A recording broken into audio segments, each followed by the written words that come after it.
Hello, ninjas. Welcome to N++ Solo Hero.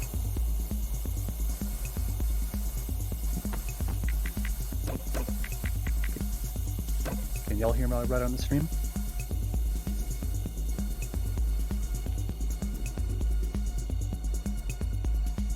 Oh yeah, I'm coming in. All right, great. I'm ready to get started. Sweet, let's do it. 3, 2, 1, let's go.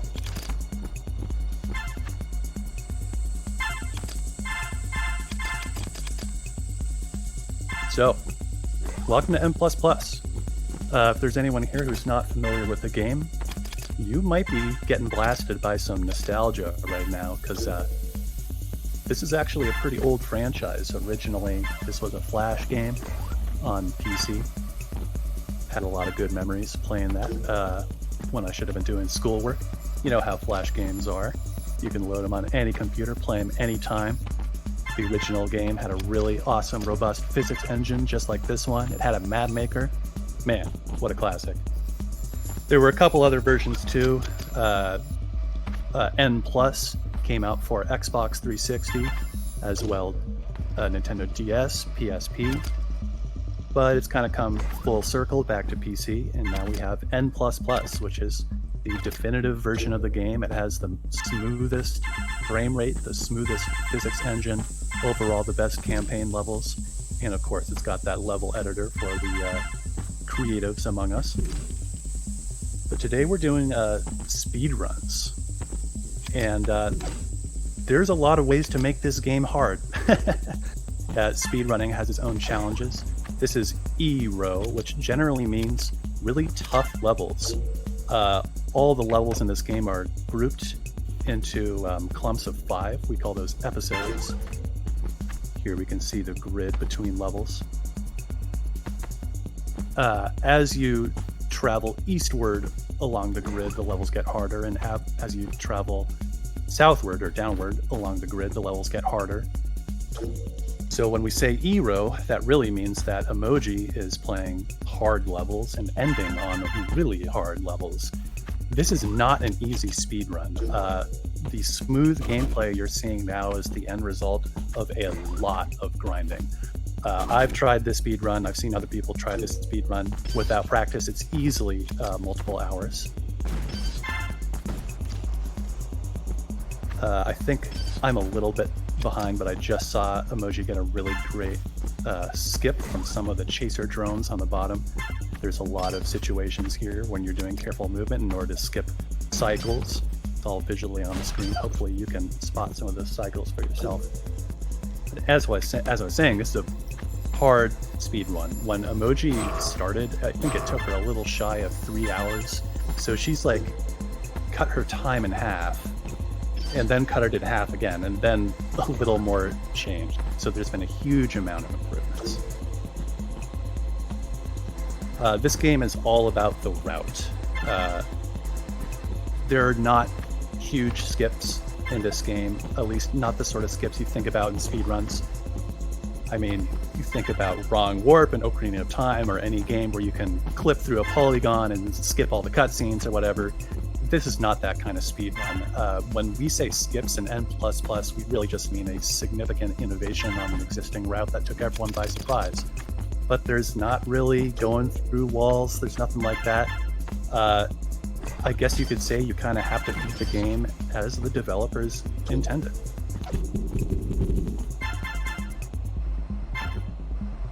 So there is a high score function built into the game. You can high score based on individual levels. You can also high score based on episodes, which again is groups of 5 levels. If you're high scoring, say you're just working on one level, if you have a strategy that you can only do 1 in 1,000 times, that's reasonable for high scoring, because if you just grind and grind and grind and grind and get that one lucky run, you can find yourself on the high score table. However, this is a speed run, and it's not acceptable to die 1,000 times in a row. So Emmoji, despite her great skill in this game, she has to kind of pick and choose which routes are actually acceptable in a speed run. She has to kind of choose between what she can do consistently and what's too risky. So there's kind of a lot of compromise between what's possible as demonstrated in the high scores and what you can actually do in a run. I think there's like about 100 levels in this run or something absurd like that, each with their own little minutia. Again, this is hard.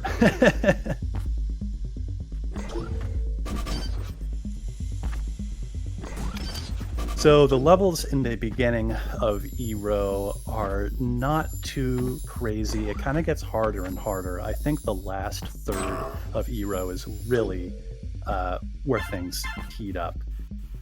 This is not necessarily the most popular speed run.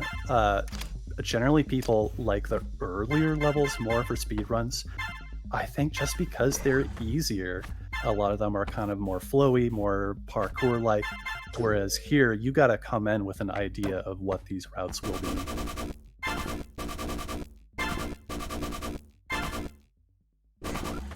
Looks to me like we're making some pretty good time. So dying in these speed runs is kind of an inevitability. Even the top speed run has at least a couple deaths in it. Dying in a speed run this game is not necessarily debilitating. Obviously, you don't want it. There are some speedruns I feel like you spend a huge amount of time setting something up, and if you die, the speedrun is just over. N++ speedruns are definitely not there yet. General advice for speedruns, you want to die as little as possible, even if it means going a little bit slower.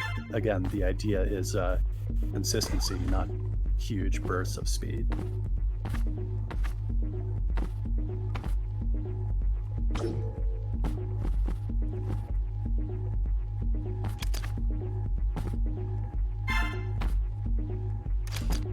So this game is kind of special in its physics engine because it's not pixel based, but it's vertex based or vector based.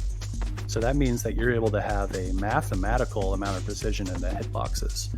In fact, you have precision smaller than that of a pixel. It feels like a very analog game in that respect. The ninja itself works a little bit differently from other platformers. The ninja's hitbox is circular, and when you hit corners and slopes, the ninja rolls like a ball and is able to tilt itself to a lot of angles other than just straight up. There's a lot of platformers where you can kind of inch yourself to the edge of a platform until only your little toesies are holding onto the corner. But in this game, you actually tilt and fall because the ninja is secretly a ball. So for every single corner and slope, that actually means that there's a multitude of trajectories that you can launch yourself at, depending on your speed, depending on angle. So even a level that appears to be just right angles and maybe kind of basic, it's really not. There's a huge amount of versatility in the movement. And that's hard to master. You might notice that the ninja is kind of slow to start up, kind of slow to rise, slow to fall. There's no hover button or anything like that. The controls are just left, right, and jump. Everything you're seeing, all that smooth movement, is a result of planning ahead of time. Even in the very short term, it takes a while for the ninja to accelerate, so if you're stopped and you need to move quickly, chances are you're dead. Seen some really excellent rocket dishing. Forgive me if my commentary is not totally synced up with this game. I'm not 100% sure of that. Right now we're on Tenfold Crossing, which has a huge amount of evil ninjas. The way evil ninjas work is they copy exactly what you did just a second or so ago. So you have to route, kind of thinking about the future and the past all at once. I think evil ninjas are one of the hardest enemies to get used to. They're new to N++, new from any other version.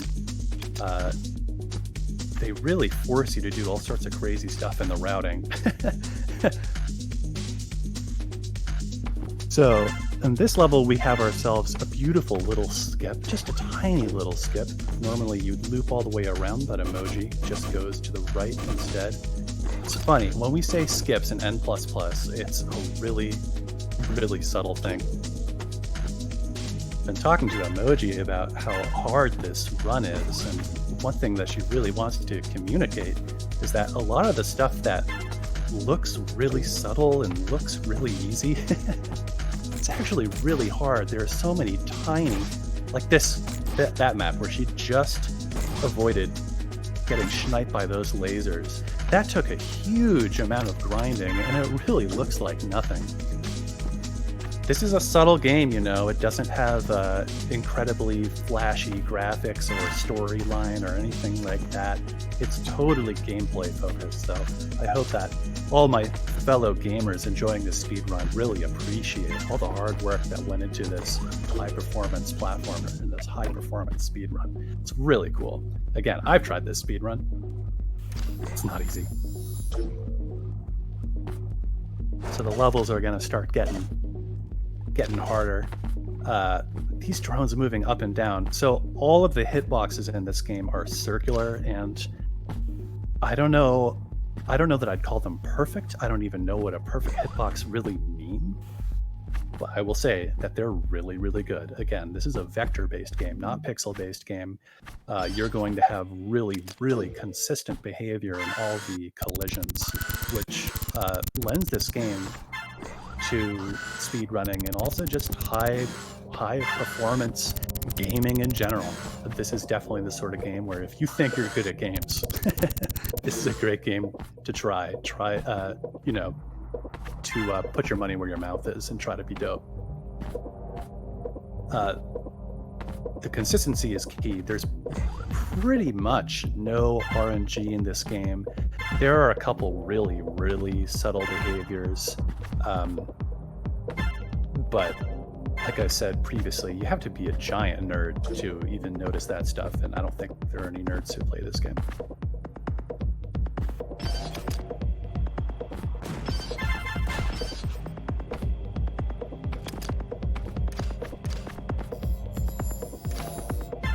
So you may notice these toggle mines. Those are pretty significant in these runs because if you toggle something early, you're going to have to reroute later. So a huge amount of the movements and decisions you see Emmoji doing to get or not get toggle mines, those are very deliberate. And if she hits the wrong toggle, she's going to have to reroute. Easier said than done in a lot of cases. This game is so literally momentum based that you can't second guess yourself. You need to carry over that momentum.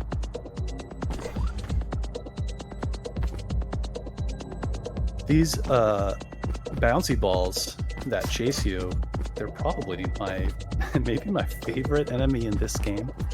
They're pretty unique in that they're the only enemy whose movement is determined by yours the whole way through, from the start to the map to the finish. So I said there's no RNG in the game, but unless you can do exactly what you did last time, frame perfect, they will be maybe a little RNG. So Emmoji is emoting on out of the blue ++. You can see, or maybe you can't see, that these drones are hidden behind those bounce blocks. This is a extremely controversial map-making technique where you have to time things that you literally cannot see. Very hard for a speed run. Anytime in a speed run, you're counting cycles and trying to do everything perfect, but now you're counting cycles of something you literally cannot see. That's not the only time in the game where objects are hidden, but it's certainly one of the most annoying times. Playing casually, I know that level really ate some people up.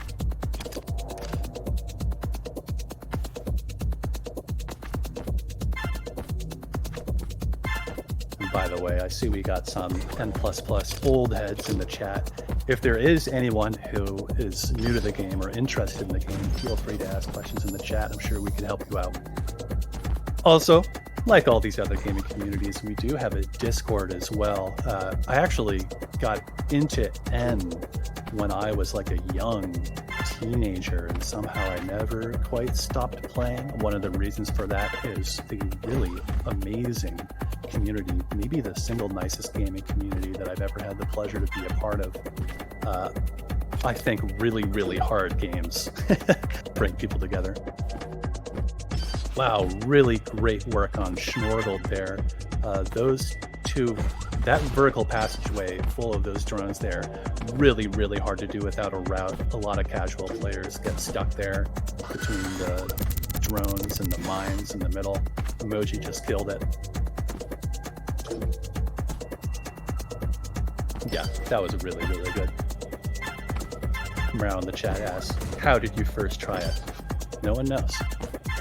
No one knows.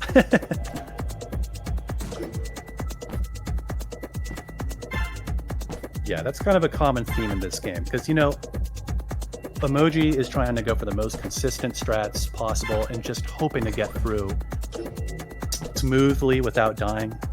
And in this game, oh, wow. Whoa! That was awesome. Going through smoothly, the ninja just looks so graceful and beautiful. It kind of undersells how hard the game can be. So I mentioned that there's high scores in this game. That's a little different from speedrunning. High scores are determined by the size of your timer bar. That's the bar at the top. To increase the size of your timer bar, you get gold. Every piece of gold increases that a little bit. So if you're going for high scores, you're getting as much gold as you possibly can. Emmoji, in a speedrun, any percent, she doesn't care about the gold. So that's a little bit different. But in either case, speedruns are high scores. When you look at the really good players and you watch them just totally smoothly go through these levels, it's pretty tempting to say, well, how hard could it be? Until you try it and you realize that they got to that point through a lot of grinding. Here we have Worm Drive, possibly the funniest level of the entire speedrun. Even in a one-screen game where the camera does not move, somehow they managed to program in an auto-scroller, which is, of course, the best part of any speedrun.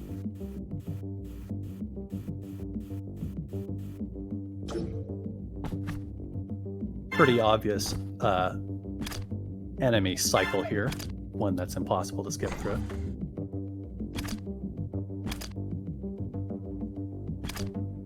Pretty much any enemy that moves independently, aka one that doesn't fire and one that doesn't track you, they have cycles, and some are more subtle than others. Obviously, Emmoji is trying to get through the cycles as quick as possible. The designers of this game, by the time they made N++, they had made thousands and thousands of levels. So they got pretty good at them. And in this game, there are a lot of really great examples, not just of clever cycles, but also, I think, intentional skips for the cycles. There's a lot of levels where it seems to me that they intended for you to have a really quick, graceful way through these levels, kind of a painless way through the levels, which definitely makes sense when you consider that getting all the gold, which is its own separate challenge, that's maybe for the better players, and if you're not there yet, then, well, you can just skip that gold. The challenges get harder and harder.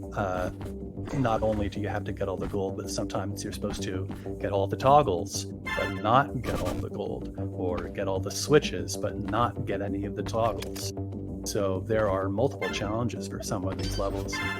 That's one reason I really like speedrunning in this game, is that you can not be such a collectionist and just get through. Wow, really close calls with those drones, so it squeezes through. Like I said, the physics is really, really consistent, and those super duper close calls, they just wouldn't be possible if the game itself wasn't consistent. This high performance gameplay, it's only possible thanks to the physics engine and its consistency. If there was any inconsistency, it would really drive me nuts. You can play some of the older versions of N. They have some frame dropping issues. There's just a lot of stuff you can do in this game that you can't do in the previous versions. A lot of that is due to the free-frame buffer. Like many other modern games, there is a buffer in this game, so if you press jump a little bit before you get to a tile or a little bit after, you still get the jump. And for those of you who may think that that makes things sound a little too easy, For any improvement you can make in the controls, the easier you make the controls, the harder you can make levels. And they do indeed get really, really tough. Emmoji clips her head at the end. I don't think that was intentional, but no problem in the end.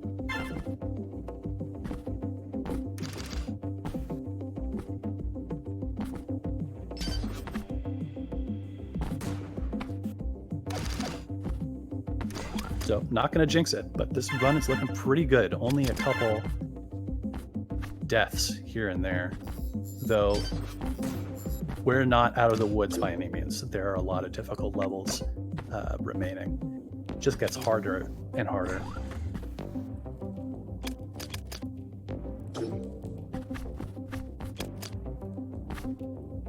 Now here we have a laser that sweeps back and forth. For anyone who does care about that strange inconsistencies in the game, that sweeping laser is one of them. Apparently, the hitbox is a little bit different, sweeping from left to right than right to left. Super duper subtle, doesn't come up in this speedrun, but if you really want to know about that sort of thing, there are people on the Discord who could tell you what they know. Because this game is so totally based around physics, there are a lot of people who are super into experimenting with it. Combine that with the map maker, and you have a lot of levels based on strange little movements. I definitely have a lot of level ideas come from watching the game itself and thinking, what if you exaggerated that? So here in Infiltration System, we have a really good example of a speedrun skip. Getting off that one little tile on the bottom and jumping onto that larger platform means you don't have to loop all the way around the top. And again, in another game, you might consider a skip to skip this, like, I don't know, skip a cutscene or, skip something really significant. But here, it's just a jump that maybe other people wouldn't have seen. I really like that skip. I think it's a good example of the sort of thing you see in a speedrun. And again, if you were high scoring, you might just loop around to get all that gold instead of doing that skip. Depends what your priorities are.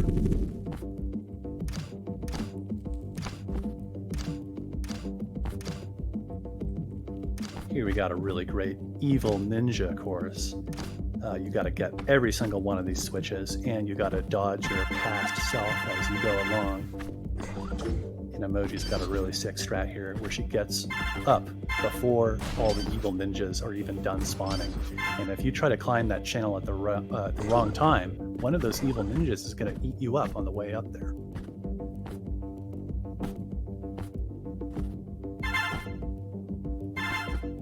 Here's a great level for hipping cycles. These evil lasers shoot up and down, and you have to time yourself in the air. Emmoji is hipping them in twos. And that last jump, everyone thinks is cool. You have to hang in the air between two lasers. Again, there's no hover function in this game. All you can do is hold the jump button down a little bit longer and you won't fall quite as early. There's pretty much no end to the subtlety of movement in this game. As the high scorers will tell you, certain levels are so optimized in high scores, they're literally battling for individual frames. And there actually are players who are capable of shaving off those frames. It's really amazing. N++ does not have the hugest community, but the amount of skill that it has really a force to be reckoned with. That's definitely one of the things that keeps me in there. Okay, so Emmoji wanted me to point out, in this level, there's this one toggle mine on the top that if she hits, and she didn't hit, then she has to reroute. And that sort of thing is kind of invisible to someone who's watching. Tiny little changes like that change the route.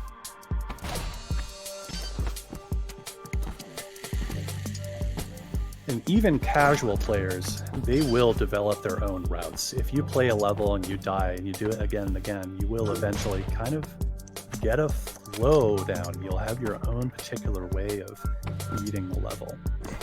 And that's really exciting because despite how simple this game might look, people get a lot of different solutions to get through levels.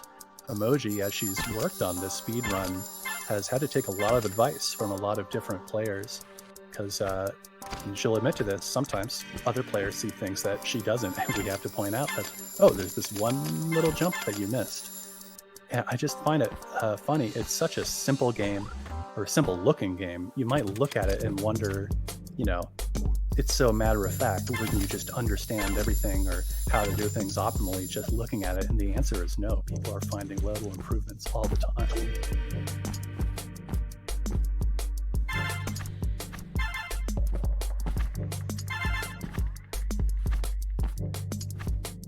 And here's a really classic N++ level, and I think a really classic level in the speed run.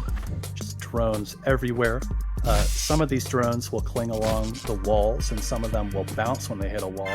These guys bounce, so they intersect in the air. And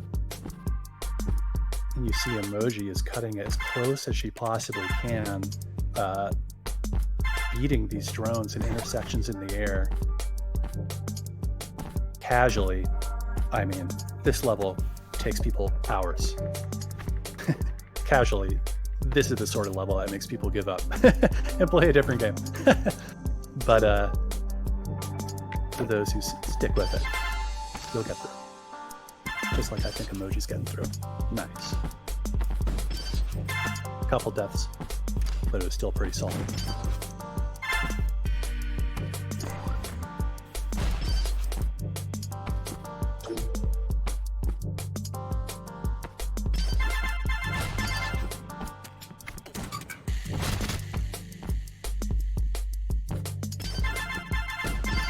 Easy does it. We got a couple levels for breathing room that aren't totally impossible. The devs, for the most part, do a really good job of pacing the game so that if they have an impossible level, they don't sandwich it between impossible levels. At least until maybe the really, really hard secret levels. But in terms of the campaign, for the most part, I find that it's paced pretty well. After you beat a level, you're able to practice levels individually. So, say you're beating an episode and you dunk on the first 4 ones, but you have trouble with the 5th, you would be able to just play the 5th on its own. You wouldn't have to play through the intended order each time.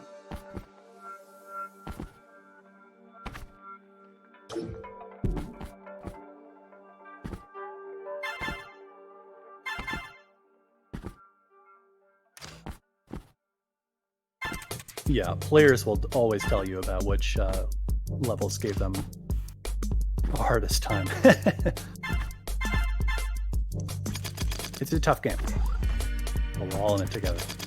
We'll help you out if you need help. One funny thing about this game is that, for the most part, when you're playing it, you spend almost all of your time dying, and then you finally get the one success. So I feel like even if you are good at this game, I don't feel like anyone really feels like they're good at this game, because most of what you do is fail. That's one reason why speedruns are so cool, is because we get to see Emmoji actually have a really, really good win-death ratio. She's able to play through and not die very many times at all. And that's impressive in of itself. I mean, just not dying in this game at literally any speed, that's impressive in of itself.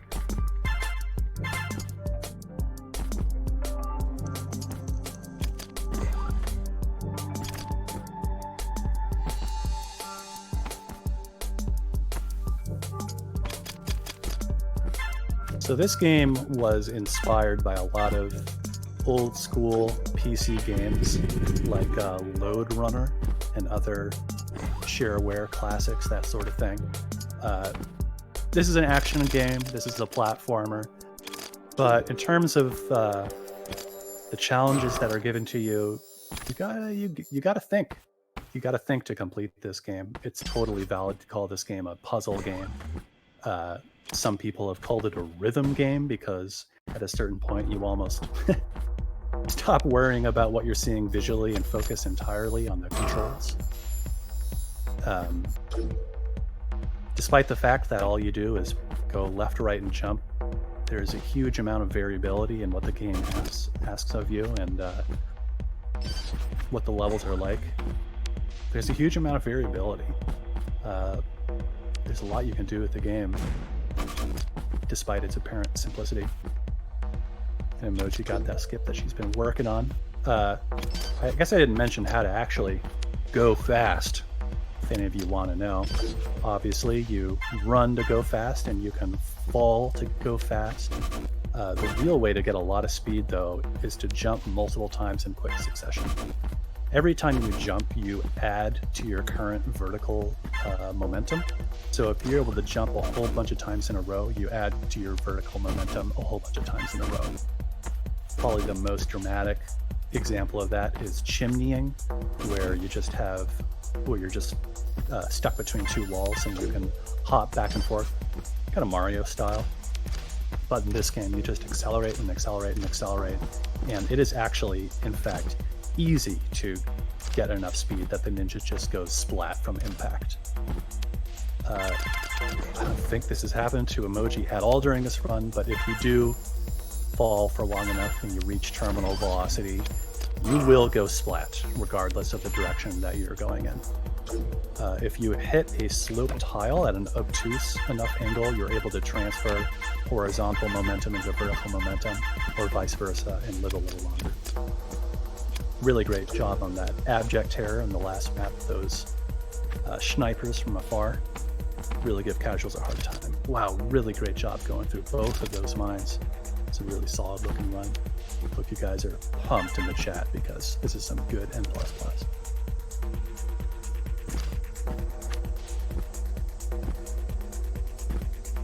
Here we have a map that I love to hate on, because I'm just that negative. You gotta go up and you gotta go down repeatedly, and you have to take cover the whole way through, and it can be a little hard to track where you're gonna get sniped and where you won't get sniped. And there's also a little gold hidden under a bounce block, more hidden objects. Though I think for a speed run, it's not too bad. So we're getting close to the end. This is the second to last episode, and the last episode, Emmoji has been grinding, especially the first level. Again, this is not the most popular speedrun category, simply put, because it's really hard. The levels are hard to get a really fast, clean run through. If it's just a matter, if it's just a matter of getting through, maybe not so bad, but to do it fast. Yeah.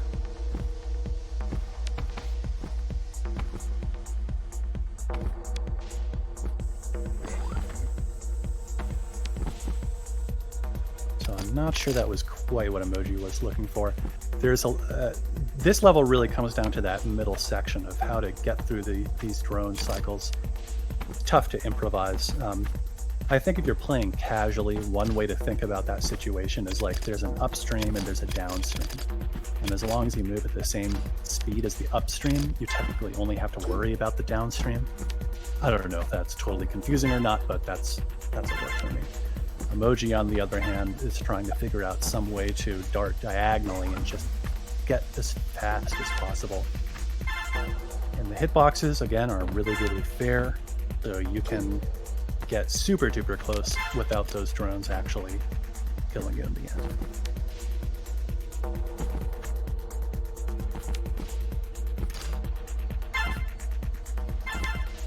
So just a few more levels left. This is a infamous episode.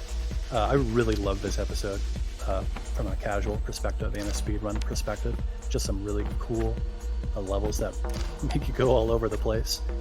Long levels. This episode is also a little infamous because it can eat up a lot of your time, and unless you're specifically going for gold, it's easy to get to the very final level with not enough time to complete it, or maybe just enough time. And again, this is the final level of the E row. It's pretty much the end of the campaign, so you can imagine getting to what's pretty much the final level of the campaign, having just enough time to do it. You can put yourself in a pretty bad situation. So in this level, Emmoji skipped just one cycle on that left side. Obviously, you got to get out of the way for the drones, but there's just one cycle you can skip, and she did it. Now we're on the final level. Too much is always enough.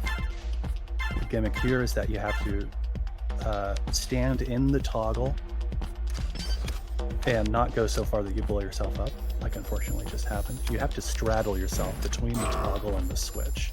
But don't go too slow or something's gonna get you. Pretty much the only way through this map is to do it flawlessly at a high speed. That's the way the devs intended you to do it, and I think that's the way Emmoji's gonna do it. And of course, if that wasn't enough, the drone train is right behind. So you have the game timer, you have the drone timer. This right side is just Choke City. Big F for all the ninjas who died right before the exit. But time, not Emmoji. That was awesome.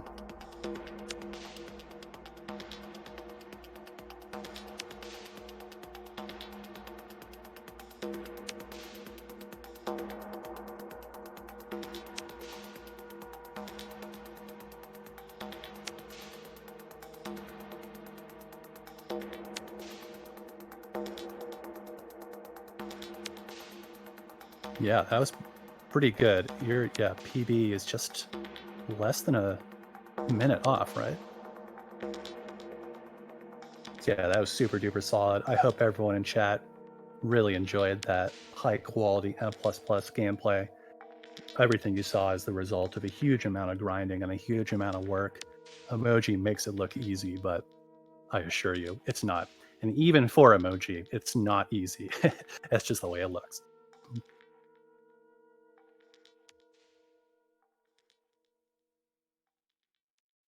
Well, cool.